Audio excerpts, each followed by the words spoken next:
আজ শোনাব সাহিত্যিক সন্তোষ কুমার ঘোষের স্ত্রৈণ। নীরদ ভয় পায়নি। কমলার হিম চোখের স্থির মণি দুটির দিকে চেয়ে থাকতে না। সিঁদুর ল্যাপা ভীষণ সুন্দর, আর ঠান্ডা কপালটা ছুঁতেও না।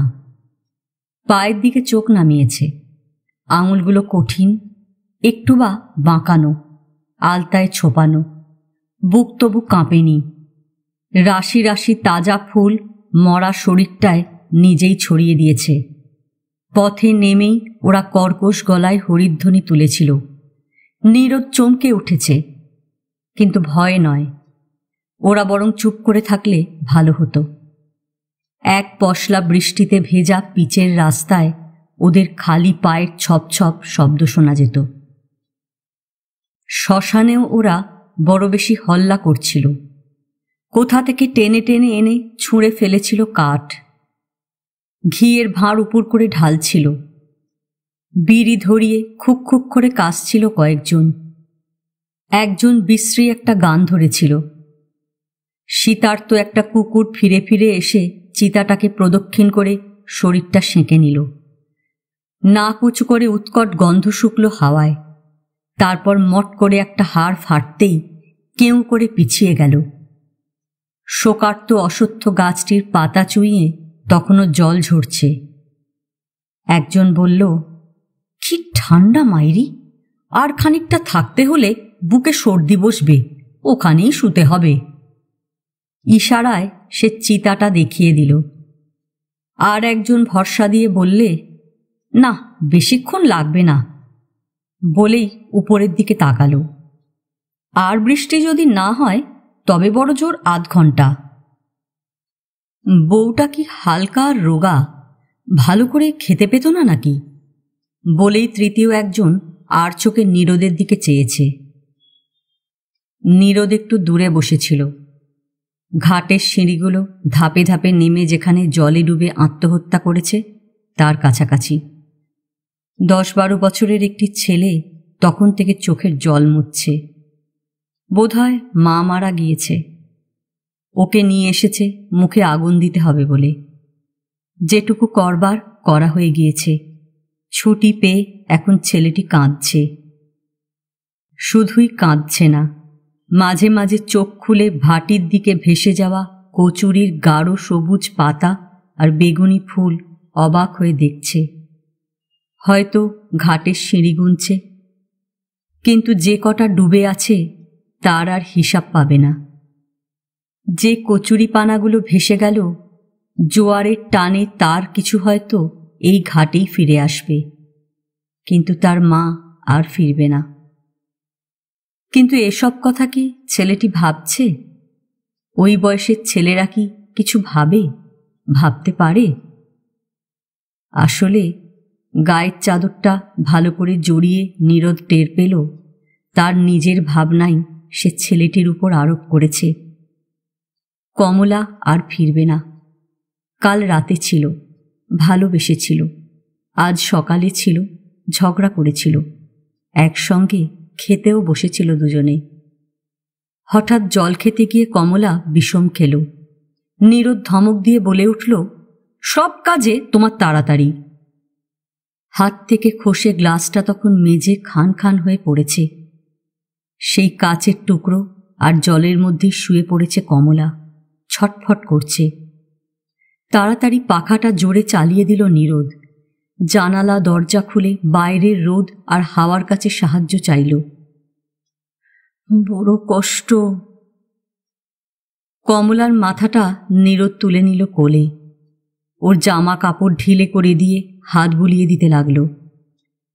ওরই ফাঁকে একবার উঠে নিচের দোকান থেকে ফোন করে ডাক্তারকে খবর দিতে পেরেছিল।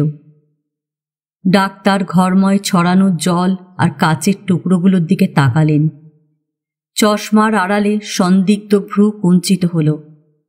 বিরক্ত ঠোঁট উল্টে নাড়ি দেখলেন, মাথা নাড়লেন আস্তে আস্তে। কমলার চোখে অপলক মণি ততক্ষণে স্থির হয়ে এসেছে। নীরদ তখনও ভয় পায়নি। অশ্বত্থ গাছের পাতা থেকে টুপটাপ করে জল ঝরছে। কনকনে হাওয়া চিতার আগুনটাকে ঝুঁটি ধরে নাড়ছে, আর জ্বালা জুড়োতে নিস্তব্ধ নীল একটি নদীর জলে ঘাটের কয়েকটি সিঁড়ি ডুব দিয়েছে। একটু ছমছমে ভাব, কিন্তু একে ভয় বলে না। পিঠে কে হাত রেখেছে? নীরদ চমকে ফিরে চাইল। পাশের বাড়ির ভদ্রলোক।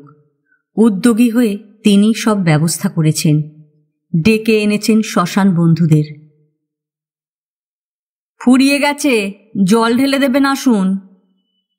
সম্মোহিত নীরদ ভদ্রলোককে অনুসরণ করেছে। সব ধোঁয়া নিভে গিয়েছে, সব ছাই ধুয়ে গিয়েছে। নীরদ চলে আসবে, সেই ভদ্রলোকই ওর হাত ধরে টেনেছেন। ওদের কিছু দিন, পরিশ্রম হয়েছে, ওরা চা খাবে। নীরদ বাক্য ব্যয় না করে একটা 10 টাকার নোট বাড়িয়ে দিয়েছে। আমি এবার যাই। কোথায় যাবেন? বাসাতেই যাব।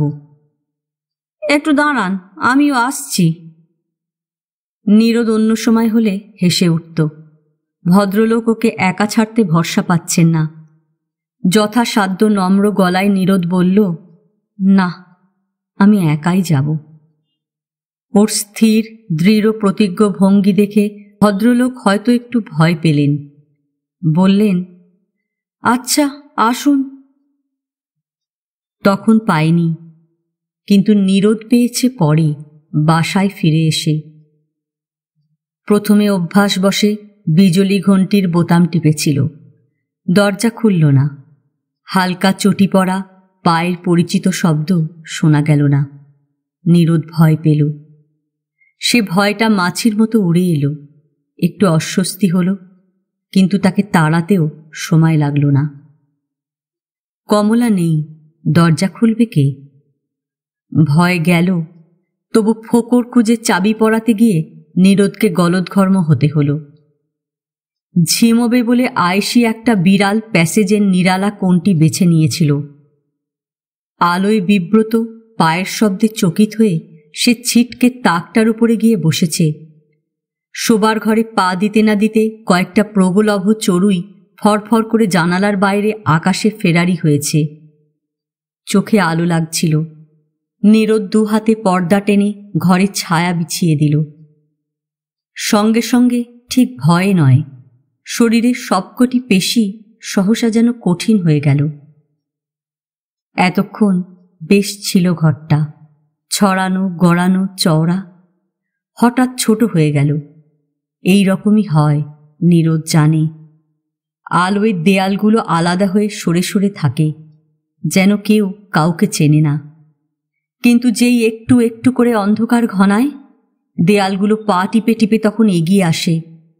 ওদের স্বর আছে, নিশুতি রাতে একে অপরের গা ঘেঁষে দাঁড়াবে। অন্ধকারে আলাদা থাকতে কি ওদেরও ভয়? আলো নিভলেই তাই নীরদ হাত বাড়িয়ে কমলাকে ছুঁয়ে থাকত, এই 6 মাস ধরে রোজ। বিছানাটা পাতাই ছিল। নীরদ ইচ্ছে হলে শুয়ে পড়তে পারত, কিন্তু যাকে ছুঁয়ে থাকবে সেই মানুষটা কই? এই বিছানার চাদরটার মতোই নীরদের অভ্যস্ত জীবন আর নিয়মকে এলোমেলো করে দিয়ে সে চলে গিয়েছে। তবু বালিশে মুখ ডুবিয়ে দিতে তারই যেন খানিকটা ফিরে এলো। চুলের গন্ধের সঙ্গে থ্যাঁতলানো বেলফুলের গন্ধ মাখামাখি হয়ে মিশে আছে। শুধু ফুল কেন, চুল কেন, ভাবতে ভালো লাগছে না। তবু সত্যি একটু ঘামের গন্ধও আছে। এই 3 মিলে কমলা, তার শরীর, তার ব্যক্তিত্ব, তাকে চেনবার চিহ্ন। 3-এরই এক কাজ, একজনকেই মনে করিয়ে দেয়, তাকে ছায়া ছায়া ঘরে ডেকে আনে বটে, কিন্তু ঠিক তাকে নয়, তার মায়াকে। তাকে তখন ছোঁয়া যায় না, কাছে টানা চলে না। সে থাকে দূরে দূরে, সরে সরে, অলৌকিক কণ্ঠস্বরে। কষ্ট হচ্ছে না তোমার? হচ্ছে খুব। কনুয়ে মুখের আধখানা ঢাকা নীরদ শুয়ে শুয়ে শুনতে পেল। কি করবে তুমি এখন? ঘুমোবো। সারা বিকেল? সারা বিকেল, সারা রাত্রি। মিছে কথা। একটা মরা মানুষকে মিছে কথা দিয়ে নিরোদ ভোলাবে না। সে ঘুমোতেই তো চায়, কিন্তু পারছে কই। পেয়ালায় যেমন করে চা জুড়োয়, এক আকাশ রোদ তেমনি জুড়িয়ে ঠান্ডা আর হলদে হয়ে এলো। নিরোদ তখনও বিছানায় শুয়ে আছে। পিপাসা পেয়েছে, মেটাতে পারেনি। কুঁজো আছে, জল নেই, কেননা কমলা নেই। সারা ঘরে ভাঙা কাচের টুকরো ছড়িয়ে সে চলে গিয়েছে। দেয়ালে অবশ্য এখনো তার ছবি আছে। সে তো কেবলই ছবি। তবু নিরোদ তাকে নালিশ জানালো, এই দেখো না, আমি এখনো সেই জামা কাপড়েই আছি যা পরে শ্মশানে গিয়েছিলাম। তুমি আমাকে শুকনো কাপড় এগিয়ে দিচ্ছ না। আসল কমলা হলে দিতে। আসল কমলা হলে এতক্ষণ স্টোভে কাপ 2 চাও গরম হয়ে যেত। বারান্দার টবটাতে এতদিন ফুল ফুটেছে, সেখানে বেতের চেয়ার টেনে বসতাম দুজনে, কথা বলতাম। কী বা বলতাম? হয়তো কিছুই বলতাম না, অন্তত কথা দিয়ে বলতাম না। আসল কমলা হলে এতক্ষণে ঘাড়ের নিচে, যেখানে ভাঙা খোঁপা চোয়ানো তেল, পাউডার আর ফুল বিচিত্র একটা উত্তেজক গন্ধ সৃষ্টি করেছে, সেখানে মুখ রাখতাম, ঘ্রাণ নিতাম। আমার নাক কাঁপত, ঠোঁট স্ফুরিত হতো, কলজে অতি সচল হতো, আঙুলের ডগা শক্ত হতো। কিন্তু তুমি, ছবির কমলা, তোমাকে নিয়ে আমি কি করব? হাতে নিয়ে নাড়াচাড়া করতে পারি, তার বেশি কিছু না।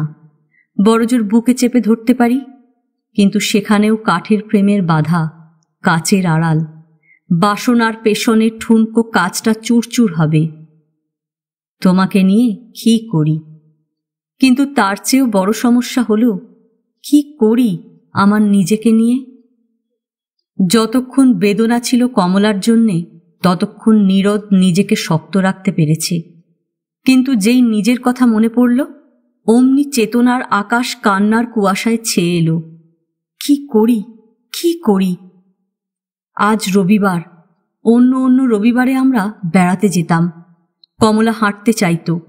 জুতো স্ট্র্যাপ যতক্ষণ না এই ছেড়ে হতো, ততক্ষণ হাঁটতেই থাকত। শোকেসে সাজানো বেশাতি চোখ দিয়ে চাকত।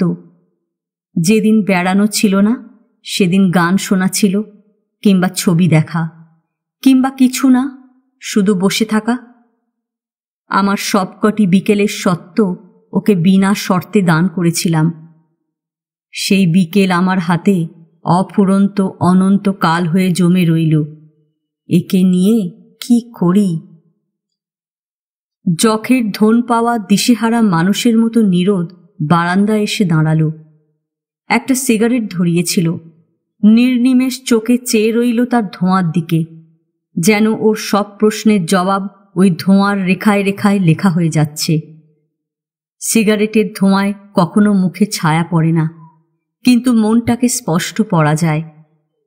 কিন্তু একথা নিরোদ এর আগে তো কোনোদিন ভেবে দেখেনি। আবার দরজায় তালা দিল নিরোদ। রাস্তায় এসে দাঁড়াল। বেলা বলল, আরে নিরোদবাবু যে, আসুন আসুন। তারপর পথ ভুলে নাকি?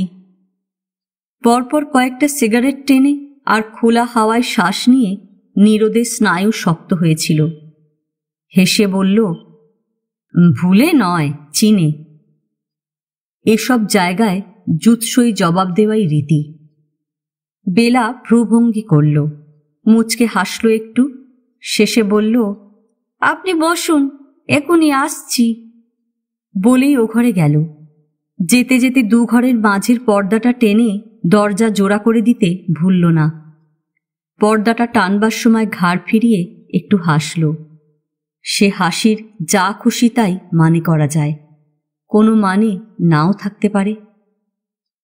অবশ্য মানে নিয়ে ব্যস্ত হবার দরকার নিরোদ বোধ করেনি, কেননা মাথার উপরে পাখাটা অনলস এবং বিশ্বস্ত ঘুরছিল।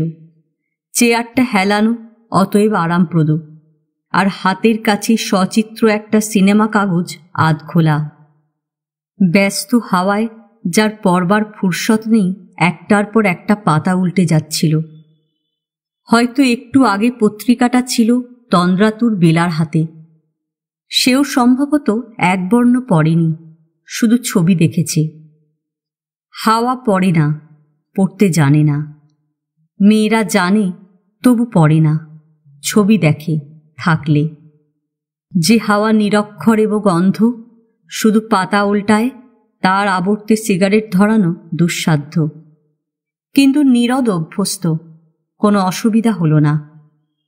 দীর্ঘ একটা টান দিয়ে সে চাইল পর্দাটার দিকে।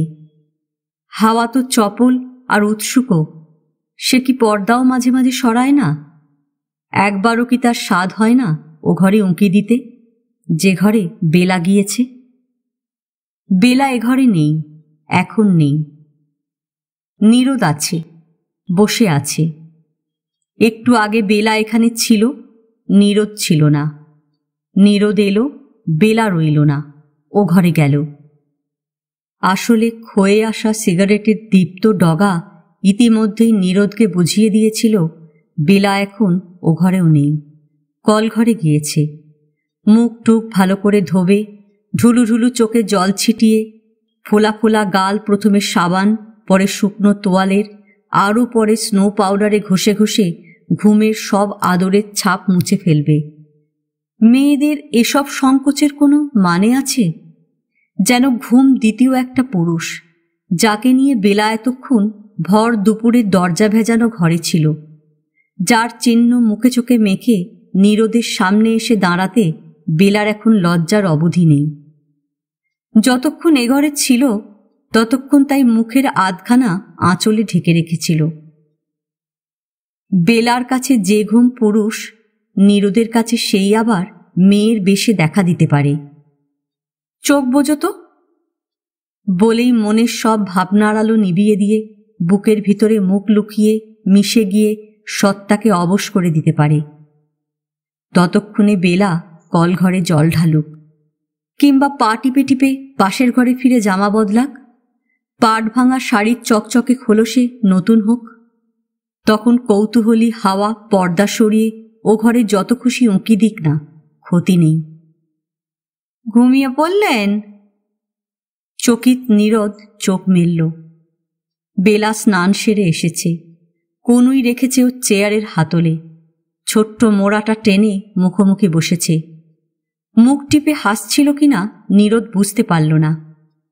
চোখ রোগড়ে সোজা হয়ে বসল, তবু জড়তা গেল না। তখন হাই তুলল। ঘুমোইনি তো, চোখ বুজেছিলাম। এইটুকুই যথেষ্ট হতো। তবু নীরদ যোগ করল, ভাবছিলাম আজকাল আর দেখতে পাই না যে, ডুমুরের ফুলটি হয়েছেন? না তো, নীরদ তাড়াতাড়ি বলে উঠল। তবে হ্যাঁ, এই কাজ থাকে। বুঝেছি, বেলা বলল। বউ বকে? নীরদবাবু, তুমি তো বিয়ে করেছিলে না, তা বউ কোথায়? নীরদ ফস করে বলল, নেই। নেই? একবার ঢোক গিলল নীরদ, বলল, মানে এখানে নেই। বাপের বাড়ি বুঝি? নীরদ ঘাড় কাত করল। হঠাৎ বুঝি? নীরদ বিরক্ত হয়ে উঠছিল, ঘামছিল। এই জেরার যেন শেষ নেই। ঘরে ছায়া নেমে এসেছে, বিকালের রোদের গায়ে পাকা পেয়ারার রং ধরেছে। নীরদের মনে হলো সেটা থকথকে বুড়োটে, নরম, বিস্বাদ। নীরদ নিজেও যেন অক্ষম হয়ে পড়েছে। ফোকলা মাড়িতে পেয়ারাটাকে চেপে ধরতে চাইছে, পারছে না। লালায় মাখামাখি হয়ে পেয়ারাটা কেবলই ফসকে ছিটকে পড়ছে। অস্থির হয়ে নীরদ হাতের সময় লেখা ঘড়িটার দিকে চাইল। তারপর বেলার সময়হীন চোখে বলল, চলো না, যাই একটু ঘুরে আসি। সে কথা বেলা শুনতে পেল না, অন্তত ভান করল না শোনবার। কনুইটা এগিয়ে এনে এবার রাখল নীরদের হাঁটুতে, আর এক হাতে গাল রেখে বলল, বললে না তো নীরদবাবু, বউ হঠাৎ বাপের বাড়ি গেল কেন? না, ঠিক হঠাৎ নয়, এখন ঘাম নেই, তবু নীরদ রুমাল বার করে কপাল মুছল। না, ঠিক হঠাৎ নয়, শরীর খারাপ হলো, মানে এই সময় প্রথমবারে ওরা সবাই বাপের বাড়ি যায়। ও, বেলা বলল পা দোলাতে দোলাতে। চোখ ছোট করে বলল, বুঝেছি।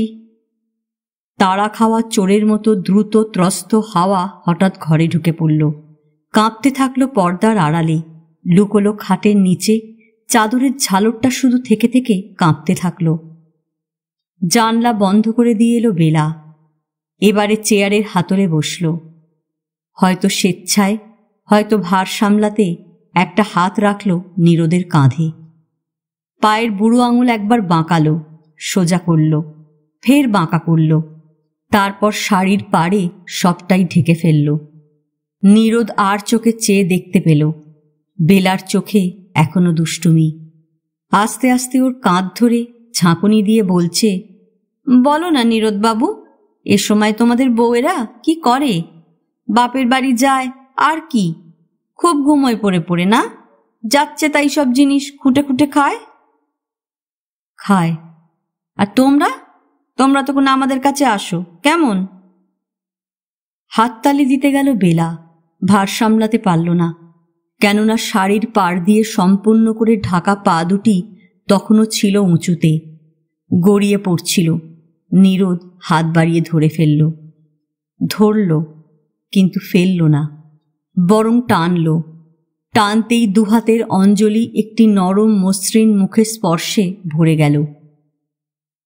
তারপর, তারও অনেক পর অন্ধকার নামল।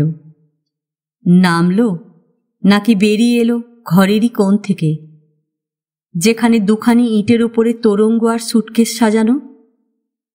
রোজ ভোরে অন্ধকার ভয়ে ভয়ে সরে সরে তোরঙ্গের নিচে লুকিয়ে রোদের থাবা থেকে গা বাঁচায়। আবার সন্ধ্যা হতেই ভীতু কচ্ছপের মতো গলা বাড়িয়ে দেয়।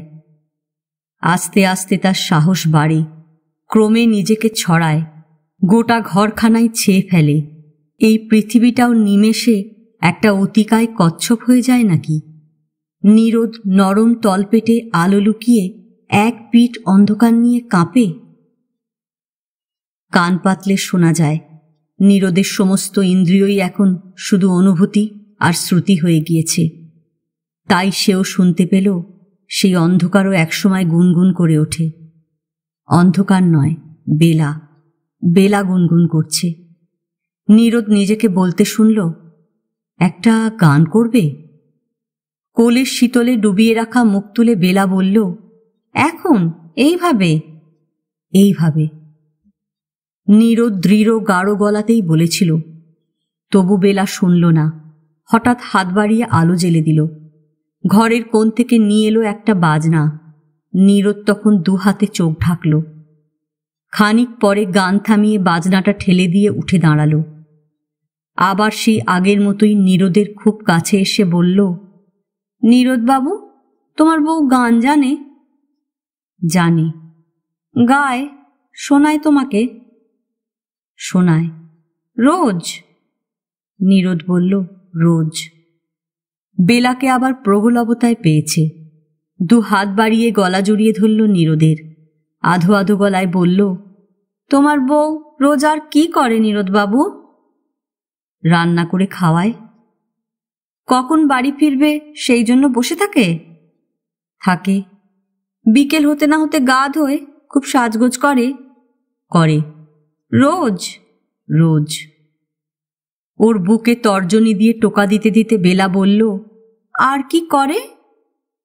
আর?